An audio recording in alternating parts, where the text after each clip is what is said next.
Hi friends, చూస్తున్నారు కదా. ఈరోజు నేను యాపిల్, బనానా ఈ రెండిటితో మిల్క్ షేక్ చేయాలనుకుంటున్నాను. సో ఎలా చేశానో మీరు చూసేయండి. యాపిల్ ముక్కలు, బనానా ముక్కలు, ఒక గ్లాస్ పాలు, మన స్వీట్నెస్కి సరిపడా పంచదార, ఒక బూస్ట్ ప్యాకెట్, ఇవన్నీ కలిపి మిక్సీ పట్టుకుందాం ఒకసారి. యాపిల్ ముక్కలు, బనానా ముక్కలు, పంచదార, పాలు కూడా పోసేసి అన్నీ ఒకసారి మిక్సీ పట్టుకోవాలి. బూస్ట్ వేయద్దు. ఒకసారి మిక్సీ పట్టేసిన తర్వాత బూస్ట్ వేసి అప్పుడు మళ్ళీ మిక్సీ పట్టుకోవాలన్నమాట. ముందే బూస్ట్ కూడా వేసేసి మిక్సీ పట్టద్దు. సో బూస్ట్ వేసి మిక్సీ పట్టేసుకున్నాక గ్లాస్లోకి తీసేసుకోవడమే.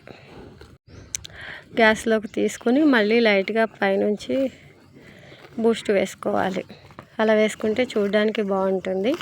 సో ఫైనల్లీ మన banana Apple milk shake ready అయిపోయింది. సో టేస్ట్ ఎలా వస్తుందో అనుకున్నాను, కానీ తాగడానికి మాత్రం అచ్చం షాప్లో చేస్తారు కదా, బయట మనం జ్యూస్ తాగుతాము అలాగే వచ్చింది యాజ్ ఇట్ ఈస్.